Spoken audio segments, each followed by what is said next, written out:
Hi friends, welcome back. எல்லோரும் எப்படி இருக்கீங்க ஃப்ரெண்ட்ஸ்? இன்றைக்கி வந்து பார்த்திங்கன்னா என்னோடய வீட்டில் இந்த லிவிங் ரூமில் இருக்கக்கூடிய அந்த டேபிளில் சின்னதாக வந்து ஒரு ஆர்கனைசேஷன் பண்ணலாம் அப்படின்னு தான் அதை எல்லா திங்ஸும் வந்து அரேஞ்ச் பண்ணிகிட்ருக்கேன்.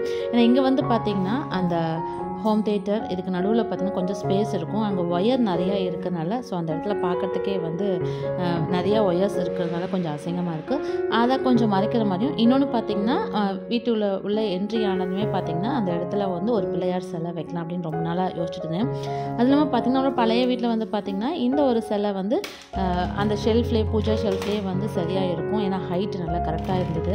ஆனால் இங்கே வந்து அது வந்து வைக்க முடியல. ஸோ அதுக்கான ஸ்பேஸ் வந்து கரெக்டாக பார்த்துட்டே இருந்தேன். ஸோ அப்போ சடனாக எனக்கு தோணுது வந்து பார்த்திங்கன்னா இந்த இடத்துல வைக்கும்போது நமக்கு எப்போயுமே அந்த கண் பார்வையிலே படுற மாதிரி இருக்கும். அந்த இடத்த பார்க்கும்போது ரொம்ப ப்ளசண்ட்டாகவும் இருக்கும் அப்படின்னு ஒரு சின்ன சின்ன ஆல்ட்ரேஷன் மட்டும் பண்ணி நம்ம எடுத்து வைக்கலாம் அப்படின்னு தான் அரேஞ்ச் பண்ணேன். ஸோ திங்ஸ் எல்லாம் எதுவுமே புதுசாக வாங்கலாம், ஆல்ரெடி இருந்ததே தான். அதை வந்து இந்த இடத்துல வந்து ஆர்கனைஸ் பண்ணி வச்சுருக்கோம் ஃப்ரெண்ட்ஸ். ஸோ இந்த பிள்ளையாருக்கு பார்த்திங்கன்னா இந்த மாலை இது எல்லாமே வந்து ஆல்ரெடி இருந்ததே தான்.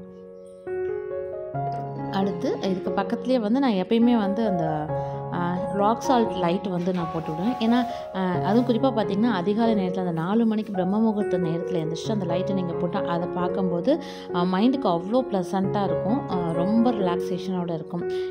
ஸோ எப்போவுமே அந்த அதிகாலை நேரத்தில் நீங்கள் ஒரு எந்திரிக்க பழக்கம் இருந்துக்குன்னா இது போல் அந்த எல்லோ கலர் ஷேட் லைட்ஸை வந்து யூஸ் பண்ணி பாருங்கள் ஃப்ரெண்ட்ஸ். அந்த நேரம் ரொம்ப மைண்டுக்கு வந்து ரிலாக்ஸேஷனோடு இருக்கும். இன்னொன்று பார்த்திங்கன்னா இந்த ராக் சால்ட்டை பொறுத்தவரைக்கும் பார்த்திங்கன்னா கந்திஷ்டிக்காகவும் பயன்படுத்துவாங்க அப்படின்னு சொல்லுவாங்க. ஸோ அது வந்து நம்ம வீட்டில் ஆன் பண்ணி வைக்கும்போது அந்த ஹீட் வைப்ரேஷனை வீட்டில் இருக்கக்கூடிய அந்த நெகட்டிவிட்டி எல்லாமே ரிமூவ் பண்ணும் அப்படிங்கிறதுக்காகவும் இந்த வந்து ராக் சால்ட் வந்து யூஸ் பண்ணுவாங்க. ஸோ இது நான் வாங்கி கிட்டத்தட்ட ஒரு 2 இயர்ஸ்க்கு மேலே ஆகுது. சில நேரங்களில் மட்டும்தான் அது பார்த்திங்கன்னா அதுலேருந்து கரைஞ்சி அந்த தண்ணி மாதிரி வந்துட்டுருக்கும். ஸோ அப்போ நம்ம எடுத்து அதை வாஷ் பண்ணிக்கலாம். ஸோ அந்த மாதிரி கரைஞ்சி வர்றது வந்து வீட்டில் இருக்கக்கூடிய அந்த நெகட்டிவிட்டியெல்லாம் ரிமூவ் ஆகுது அப்படிங்கிற மாதிரி சொல்லுவாங்க. ஸோ அடுத்து பார்த்திங்கன்னா 2 சைடுமே வந்து பிளான்ட்ஸாக வந்து வச்சுருக்கேன். எப்போயுமே வீட்டுக்குள்ளே எப்போவுமே ஈஸியாக வளரக்கூடிய 2 பிளான்ட்டுன்னு பார்த்திங்கன்னா அது ஒன்று வந்து லக்கி பேம்பு, இன்னொன்று இந்த மணி பிளான்ட்டு. இது 2 பார்த்திங்கன்னா நம்மளுக்கு வெயில் இல்லைனாலுமே நல்லா வீட்டுக்குள்ளே வளர்ந்து வரும். ஸோ மற்ற செடிகள்னால் கொஞ்சம் நம்ம கேர் எடுத்து பார்த்துக்கிற மாதிரி தான் இருக்கும். அடுத்து ஆல்ரெடி பார்த்திங்கன்னா பூஜை ரூமில் வந்து நம்ம உருளி வந்து வச்சுருக்கோம். பட் இந்த இடத்துல ஒரு டிவைனாக ஒரு செட்டப் லுக்கு வந்து வைக்கணும் அப்படின்னு ஆசைப்பட்டேன். ஸோ அதனால் இங்கேயும் வந்து இந்த உருளி இதுக்காக தான் வாங்கிட்டு வந்திருந்தேன். அதனால் ரெட் கலரில் இருக்கக்கூடிய பெயிண்ட் பண்ண அந்த உருளி தான் ஃப்ரெண்ட்ஸ். இதில் வந்து நம்ம அந்த எல்லோ கலர் நல்லா லைட் ஷேட்ஸில் இருக்கக்கூடிய அந்த பூக்களை வந்து போட்டு வைக்கும்போது பார்க்குறதுக்கு இன்னும் ரொம்ப அழகாக இருக்கும். உருளியில் நான் எப்பயுமே இது லிவிங் ரூமுங்கனால நான் என்ன பண்ணேன்னு பார்த்திங்கன்னா அந்த உருளியில் கொஞ்சமாக பச்சை கற்பூரமும் அதே மாதிரி பன்னீர் இது வந்து மிக்ஸ் பண்ணிவிட்டு இந்த பூக்களை வந்து போட்டு வச்சுருக்கேன். ஸோ அப்போ நம்ம இந்த க்ராஸ் ஆகும்போது இல்லை வீட்டில் எப்பயுமே அந்த பச்சை கற்பூரத்தோட ஸ்மெல் வந்து இருந்துக்கிட்டே இருக்கும். இன்னொன்று எனக்கு அந்த பச்சை கற்பூரத்தோட ஸ்மெல் வந்து ரொம்ப பிடிக்கும். நான் எல்லா இடங்கள்லையுமே இதை வந்து போட்டு வைப்பேன். ஈவன் சோஃபாவோ இல்லை வீட்டோட கார்னரில் பூஜை ரூமில் எல்லா இடங்கள்லையுமே வந்து சின்ன சின்ன துண்டு வந்து நான் உடச்சி நான் போட்டு வச்சுருப்பேன். ஸோ அப்படி போட்டு வைக்கும்போது பார்த்திங்கன்னா நம்ம வீட்டுக்குள்ளே என்ட்ரு ஆகும்போதே அந்த ஸ்மெல் எப்போயுமே ப்ளசண்ட்டாக உங்களுக்கு வந்துக்கிட்டே இருக்கும். ஸோ அந்த ஸ்மெல்லோடையே இருக்கும்போது வீடு நல்ல ஒரு பாசிட்டிவ் வைப்போடு இருக்கும். ஸோ ரொம்ப திங்ஸை வந்து அந்த இடத்துல வைக்காமல் லிமிட்டடான திங்ஸை மட்டும் வச்சு ஆர்கனைஸ் பண்ணலான்னு தான் பிளான் பண்ணேன். அதே போல் இதுவும் வந்து வீட்டுக்குள்ளே நம்ம கந்திஷ்டிக்காக நம்ம வைக்கக்கூடிய ஒரு இதுதான். அதில் வந்து பார்த்திங்கன்னா நான் லெமன் தான் வந்து போட்டு வைக்க போகிறேன். ஆக்சுவலாக இந்த பவுலுக்கு வந்து பார்த்திங்கன்னா மேலே வந்து ஒரு மூடி வந்து இருந்தது. அது ஆக்சுவலாக உடஞ்சிருச்சு, பாப்பா வந்து கீழே போட்டுட்டா. ஸோ அதனால் அதை மற்ற எதுக்கும் நம்ம யூஸ் பண்ண முடியாது. ஸோ அழகாக இப்போ நம்ம வந்து லெமன் போட்டு வைக்கிறதுக்கு இது வந்து கரெக்டாக இருக்கும். கிளாஸ் பவுலாக இருக்கும். ஏன்னா லெமனை நம்ம எப்பயுமே கிளாஸ் பவுலில் போட்டு வச்சா தான் அந்த நெகட்டிவிட்டி வந்து அப்சர்வ் பண்ணும் அப்படின்னு சொல்லுவாங்க. ஸோ இதுவுமே நான் லிவிங் ரூமில் கண் பார்வையில் படுற மாதிரி தான் வச்சுருக்கேன் ஃப்ரெண்ட்ஸ். அடுத்து இது வந்து மண்ணில் இருக்கக்கூடிய சாம்பிராணி ஸ்டாண்டு. இதுலேயும் வந்து பார்த்திங்கன்னா நம்ம மூடி இருக்க டைப்பில் தான் வந்து வாங்கிட்டு வந்திருக்கோம் ஃப்ரெண்ட்ஸ். ஏன்னா அந்த டஸ்ட் எல்லாமே உள்ளே கலெக்ட் ஆகிக்கும்.